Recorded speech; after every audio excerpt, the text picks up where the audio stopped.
اعمل ايه مع احمد زي السكر ودلع اتعودنا عليه في المطبخ ويا الشيف. ورجعنا بعد الفاصل في فقرتنا الطبية، ومعانا الدكتور أشرف كامل، استشاري جراحات التجميل والليزر والسمنة وزميل البورد المصري للجراحات المتخصصة.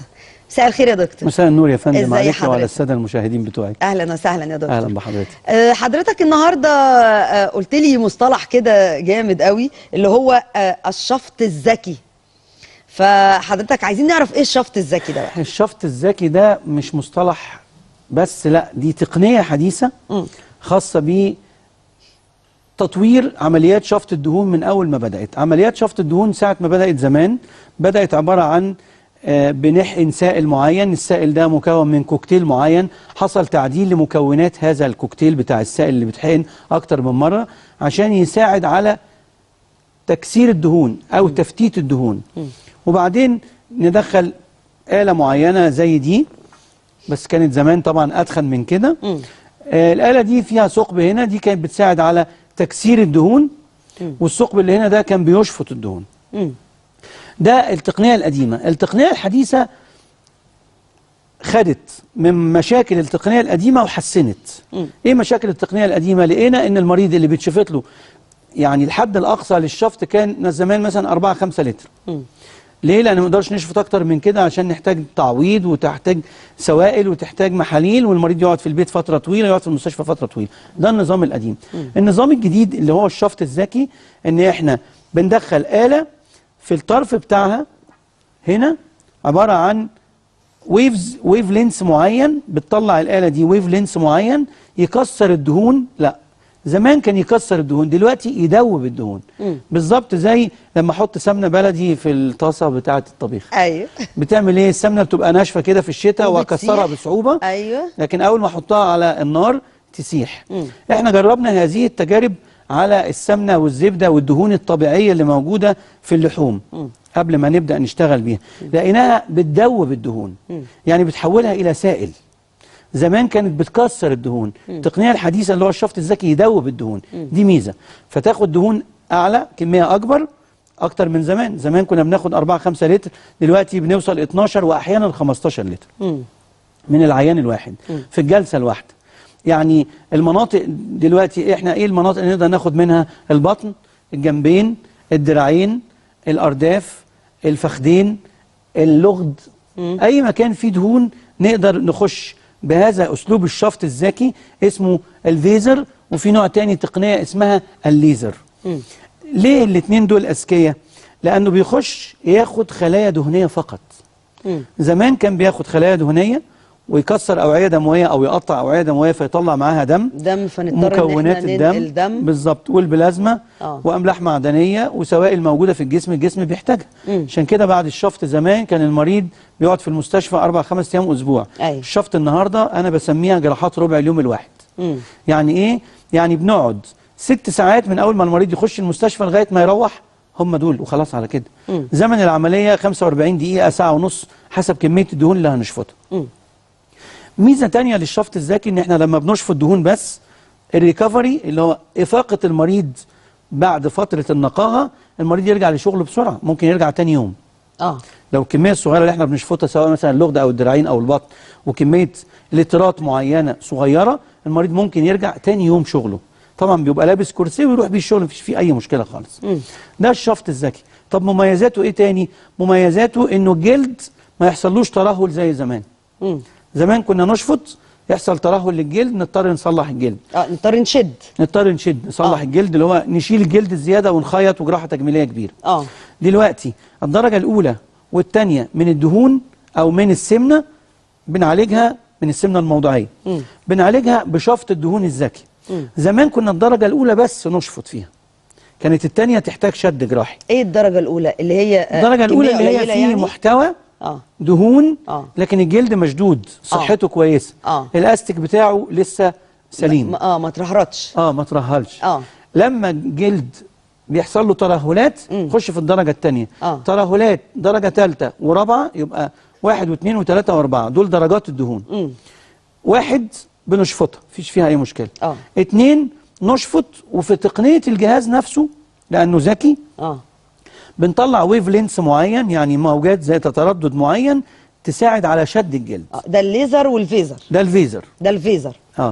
هشبهها بحاجه بسيطه كلنا عارفينها. في بعض الافراح والجماعه اللي بيجيبوا فرق وكده، بيجيب الراجل طبله او رق علشان يشد الجلد بالذات في الشتاء، بيقول لهم ايه؟ عايز نار. يولع نار او بوتاجاز كده ويقعد ايه؟ يمشي ايده بيدفي الطبله عشان تشد. هي دي نفس النظريه بتاعه الفيزر.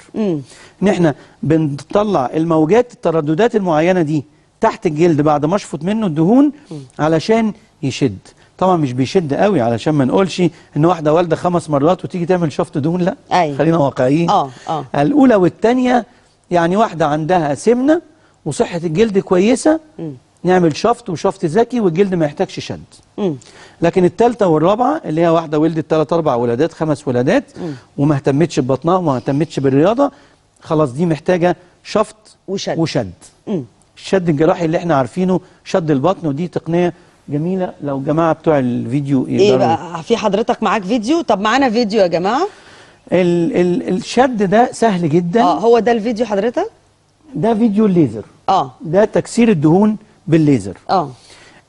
الشد عباره عن ان انا ايه؟ بعد ما شفطت الجلد الدرجه الثالثه والرابعه بسبب تكرار ولادات ضعف، الاستيك بتاعه ما بيمطش، يعني حصل فيه ارتخاء والعضلات فيها ارتخاء، يبقى انا بفتح على البيكيني لاين. ده بالنسبه للبطن. لما افتح على البيكيني لاين ابدا اكشف العضلات، اصلح العضلات اللي حصل لها ترهلات، ثم اصلح اشيل الدهون واشد الجلد واشيل الزياده. هو ده شد ترهلات. ايه خطوره العمليه؟ ازاي ده اخطر منها؟ ازاي ده اخطر منها؟ ازاي ده اخطر من العمليه؟ ازاي ده كمان بقت بسيطه قوي يعني. بالظبط، ما انا بقول يعني عمليه ازاي ده اخطر من عمليه شد البطن.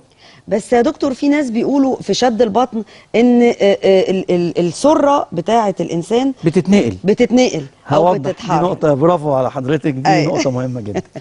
السره ما ينفعش تتنقل لان السره ليها مكانين، لازقه في العضلات ولازقه في الجلد. فانا بفك بس من حوالين السره الجلد، ولما اشد الجلد بفتح لها فتحه جديده، لكن السره هي في مكانها ثابت.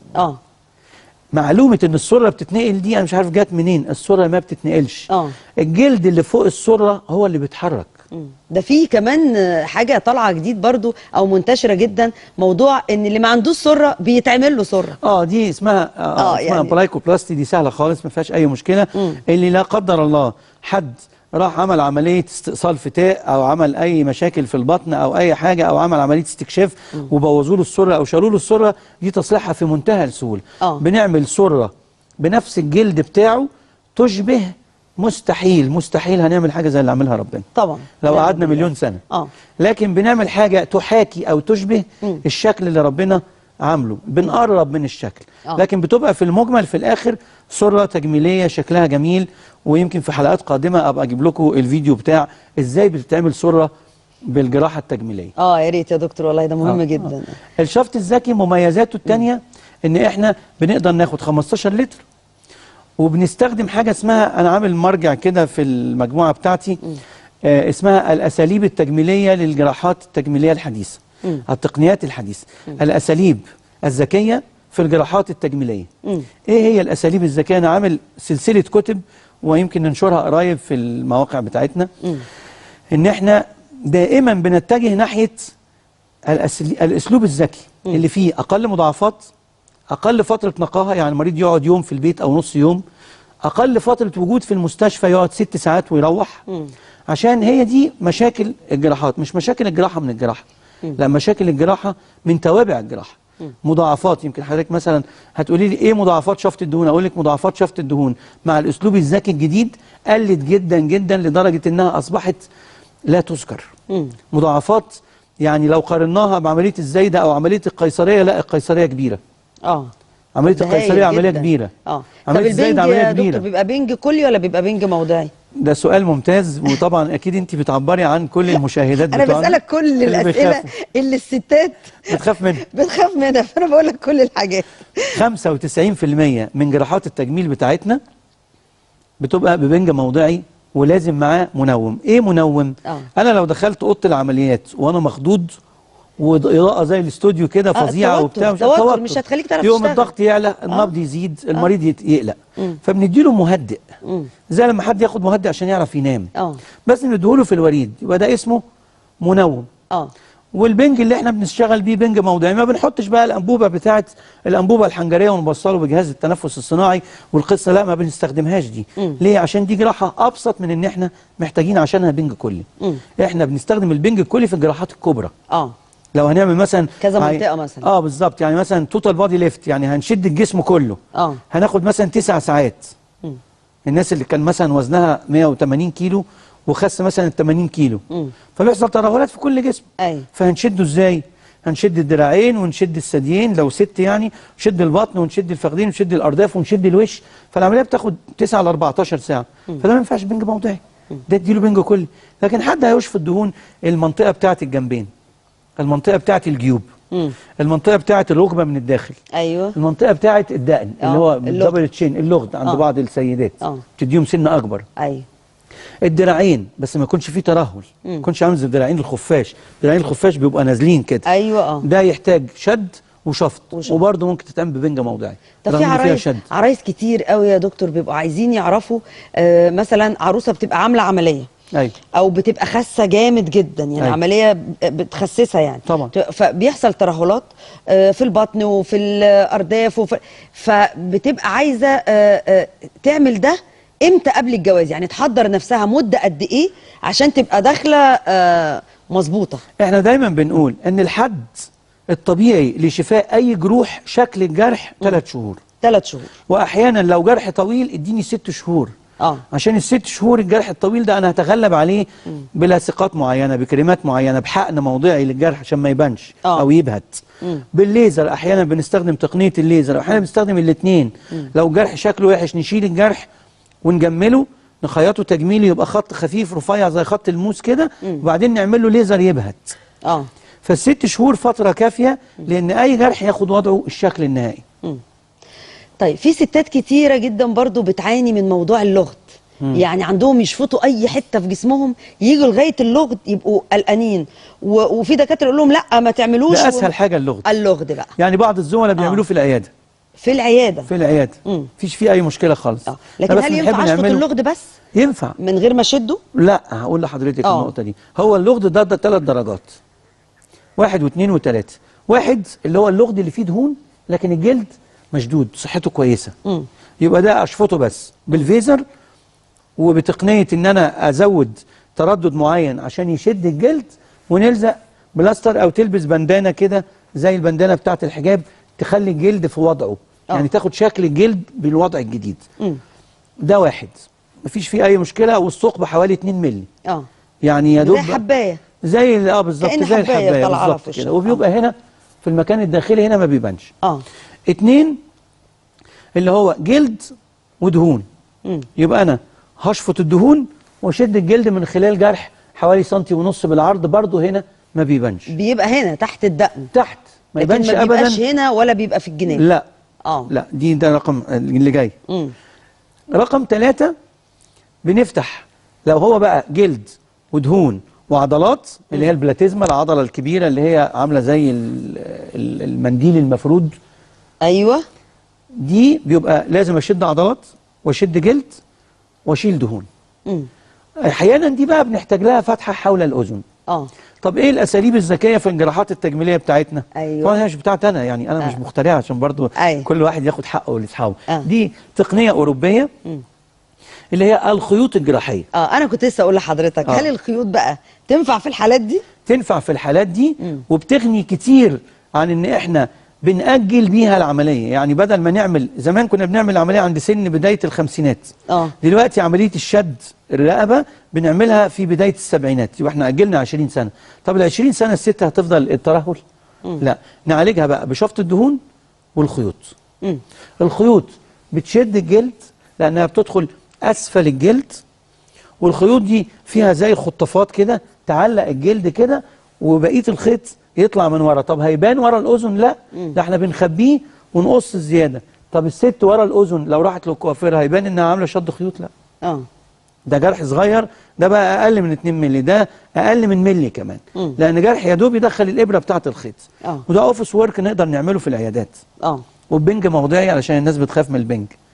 ده بيقينا من مخاطر شد الوش بتاع زمان او شد الوجه بتاع زمان، اللي كان لا قدر الله قد احيانا يعرض للعصب السابع او العصب الوجهي لانه يتصاب فيعمل شلل في ناحيه منه. الخيوط عدتنا المرحله دي. هي دي برضو طريقه استخدام الاساليب الذكيه في الجراحات التجميليه اللي انا بقول عليها، اللي انا كنت عملت لها كتيبات. من ضمن الحاجات دي هنحط منها حاجات على المواقع بتاعتنا للمشاهدين او للناس اللي تخش على المواقع. لكن في حاجات لطلبه الطب وفي حاجات للجراحين المبتدئين، دي كتيبات بقى هنحاول نديها لهم علشان يستفيدوا بيها في حياتهم اللي جايه. طبعا احنا ابديتس، يعني كل ما بيطلع تقنيه جديده في الدول الاجنبيه نحضر المؤتمرات ونتعلمها وندرسها ونشوفها كويس قوي، ناخد عليها الدورات بتاعتها وبعدين نرجع نستخدمها ونفيد بيها شعبنا الممتاز بتاعنا الطيب. طيب يا دكتور، الخيوط دي هل بتنفع في الدراعات؟ لان في ستات كتيره جدا بتعاني من موضوع الدراعات. هي لم يتم تجربتها لغايه النهارده على الدراعات، هو تم تجربتها وجابت نتائج كويسه قوي قوي في الوجه. في النيزوليبيال فولد، في المنطقه ديت تشد الوش كده، تصغرني، تخليني ايام ما اتخرجت لو انا شديت كده الوش صغير. ايوه. وللثديين برضو التقنيه دي استخدمت للثديين بس بدرجه معينه. طب شد ترهلات الثديين اخطر من الدراعات اعتقد، يعني او مناطق يعني اتقل اتقل واصعب من الدراعات. وللارداف كمان دي التقنيات الحديثه للخيوط. لكن هي فيها حاجه صغيره لازم برضو نوضحها للساده المشاهدين، ان ليها تايم لاين، ليها مده معينه. ايوه. لايف سبان معين، وبعدين بتنتهي مفعولها، نحتاج نعملها تاني، نحتاج نيجي نجددها تاني. في انواع بتقعد 4 سنين اراوند، حوالي 4 سنين، وفي انواع بتقعد حوالي 2 سنين. ميزتها ايه؟ انها بتتعمل في العياده زي البوتوكس والفيلر والحاجات اللي زي كده. فالموضوع بقى سهل. زمان احنا كنا عشان نعمل حاجه زي كده لازم اوضه عمليات والمريض يتخدر كلي وقصه. دلوقتي بقى موضعي وفي العياده ممكن تتعمل، والمريض يقعد بقى حوالي 45 دقيقه او نص ساعه ويروح، النتائج بتظهر في ساعتها. طيب والخيوط دي ليها انواع يا دكتور؟ يعني ليها انواع طبعا. احنا بنحاول نشتغل بانواع اللي واخده شهادات جوده من بلدها، علشان احنا مش هنجرب في الناس بتوعنا. ايوه صح. قبل ما بنستخدم، انا في المركز الابحاث اللي عندي في مجموعه افروديت بقول له يجي لي اي شركه يعرض عليا اي منتج من اللي بنستخدمه، مثلا بوتوكس، فيلر، خيوط، اي حاجه من اللي احنا بنشتغل فيهم مع المرضى، اقول له لا، دقيقه واحده سيب لي اسمه، خش على مركز الابحاث بتاعي، معايا مجموعه دكاتره مساعدين هايلين بصراحه، ممتازين يعني. يخشوا قول لي واخد FDA ابروفال اللي هي موافقه منظمه الادويه والاغذيه الامريكيه، واخد الCE مارك موافقه الاتحاد الاوروبي، واخد ايه شهادات، مستخدم قد ايه، بقاله كام سنه بيستخدم، طيب ايه مضاعفاته، ايه مشاكله، طب في بلده بيستخدموه الاطباء زمايلنا اللي في اسبانيا مثلا، لا يبقى استخدمه انا ليه؟ ايوه. لا ما استخدموش في بلده، يبقوا هم قلقانين منه، انا كمان ما استخدموش للمرضى بتوعنا. لازم يكون بيستخدم في بلده وواخد شهادات جوده محترمه تخليني اثق فيه، علشان المريض بتاعنا غالي، وهو غالي عندنا وغالي عند اهله طبعا، وغالي عندنا احنا اكتر، لان احنا بنحاول نختار له انسب حاجه وافضل حاجه. وعلشان كده انا انشأت هذا المركز للدراسات والابحاث عشان حاجتين، عشان الدكاتره المبتدئين يستفيدوا منه لو هيخشوا على المواقع بتاعتنا، وعشان المشاهدين يستفيدوا منه للمعلومات، عشان ما تروحش مكان. انا بيجي لي مثلا المرضى في العيادات عندي قبل ما يحقن بوتوكس اقول له بص عليه شوف اسمه. في بعض المرضى يقولوا لي ايه، طب نصوره. صوره، ما انا واثق من الشغل اللي انا بقوله، واثق من المنتج اللي انا بديهولك، واكشف عليه. عايز تفكر وتشوف اسمه وتسال وترجع لي بعد، اسال شوف الاكسباير ديت، مش على العلبه، على الفايل، على الحقنه من جوه. ليه؟ امان اكتر للمريض، وثقه ليه علشان يبقى واثق ان هو خد افضل منتج. انا لما باجي اشتري لابني اكل او حلاوه او لعبه او بتاع، بشوف هي مضره، لا ما بشتريهاش. فانا بتعامل مع المريض على انه واحد من اسرتي، وانا بدعو كل الاطباء ان هم يعملوا كده علشان الطب ياخد الثقل بتاعه في مصر، لان الطب في مصر من افضل انواع الاطباء المهره في مصر. طبعا، عشان ال90 مليون شغلنا معاهم ادانا خبره كبيره جدا. احنا في يعني عمليات بنعملها لما بنيجي نعرضها في مؤتمرات بره مش مصدقين. هم عندهم شد البطن كده اللي هو يعني ايه، بتشيل 2 سم من الجلد من هنا، ده اسمه شد بطن. احنا بنشيل بالمتر. ايوه طبعا يعني مع احترامي للمرضى احنا جامد قوي. فالحاجات دي مش موجوده عندهم في اوروبا ولا في امريكا. مش موجوده. فاحنا المهاره الطبيه عندنا هنا عاليه جدا. بس طبعا احيانا بقى ايه، يدخل الوحش مع الحلو ويلخبطوا فيدوا سمعه مش كويسه. طب يا دكتور بالنسبه للشفط، لان كذا حد سالني في الموضوع ده، في ناس بيبقى عندهم مرض اسمه مرض الفيل. يعني بتبقى رجليهم، الست بتبقى رجليها تخينه جدا هل ينفع للست دي انها تشفط؟ ممنوع. لو حد قال لها تشفط لازم تراجع مره واثنين وثلاثه، لان ده ممنوع. ايه مرض الفيل؟ مرض الفيل ده عباره عن انسداد او ضيق في الاوعيه الليمفاويه، اللي هي بتاخد السوائل اللي بتتحوش في الجسم، في الرجلين بالذات، وتطلعها على الدوره الدمويه. فالانسداد ده انا لما اشفط هيحصل تراكم للسوائل. هتصرف ازاي السوائل دي؟ مش هتصرف. فانا بضر المريض مش بفيده. لا، ده محتاج جراح اوعيه دمويه ماهر وشاطر يبدا يتعامل مع الحاله، وليها اجهزه مخصوص وليها مراكز مخصوص. طيب لو جات لك ست يا دكتور جسمها كويس جدا ومتناسق مع بعضه، في دايما الستات اللي بيبقى عندهم سمانه الرجل تخينه قوي بيبقوا دايما من عند الفخدين كده عاليين من هنا زي جيوب. ايوه عاليين من هنا كده. طيب لو جات لك الست دي وقالت لك طيب انا محتاجه اشفط عند الفخاد، وسمانه الرجل بتبقى في الوقت ده مش متناسقه مع بقيه جسمها، هل تقدر هي انها تشفط في سمانه الرجل دلوقتي؟ نقدر بس في اماكن معينه اسمها اشفط بحذر وباجهزه، مش الشفط التقليدي بتاع زمان. سمانه الرجل من ضمن الاماكن دي لا يفضل نعمل فيها الشفط التقليدي. نقدر نعمل فيها الشفط الذكي، او نقدر نعمل فيها لايبوكرايو. لايبوكرايو ده اللي هو نوع من انواع تكسير الدهون بالتجميد، تجميدها. يبقى احنا هنا بنختار انسب حاجه للعيان طبقا لظروفه. قبل ما نعمل حاجه زي اللي حضرتك شرحتيها دي لازم العيان يعمل لنا دوبلكس سكان. ايه الدوبلكس دوت؟ اشعه بالدوبلر على اورده الساقين عشان التجلطات. بالظبط، عشان لو هي عندها استعداد للجلطه يبقى لا، يبقى ما فيش، يبقى نعالج الاستعداد او نعالج الجلطه او نعالج الدوالي وبعدين نشفط. عشان برضو المريض مش حته، مش الحته دي يا دكتور اعملها لي هغمض عيني وما اشوفش بقيه المريض واعملها له. لا، المريض كيان، انسان، بني ادم على بعض. احنا عندنا من ضمن الدراسات اللي بنعملها على المريض، مش على المريض يعني ابحاث عليه، لا لخدمته. المريض بيخش العياده لازم الاول بناخد منه فايل كامل، هيستوري كامل، تاريخ مرضي من اول ما اتولد لغايه ما جالنا العياده، علشان نقدر نقيم لو عنده مرض قديم، عنده مشاكل في القلب، مشاكل في السكر، مشاكل في الضغط. لازم المريض يدخل متظبط، ما عندوش سكر عالي، ما عندوش مشاكل في الضغط، ما عندوش مشاكل في القلب، او لو عنده ناخد رأي دكتور القلب. يعني انا عامل عمليات لمرضى قبل كده عندهم قلب مفتوح، عاملين عمليات قلب مفتوح قبل ما يجولي. مفيش مشكلة خالص، لكن الاحتياط ثم الاحتياط ثم الاحتياط اهم حاجه على المريض. دكتور انت نورتنا النهارده وافدتنا والله، وبنشكرك جدا. شكرا يا فندم. شكرا. بنشكر الدكتور اشرف كامل، استشاري جراحات التجميل والليزر والسمنه وزميل البورد المصري للجراحات المتخصصه. وبعد الفاصل المطبخ. يلا فاصل.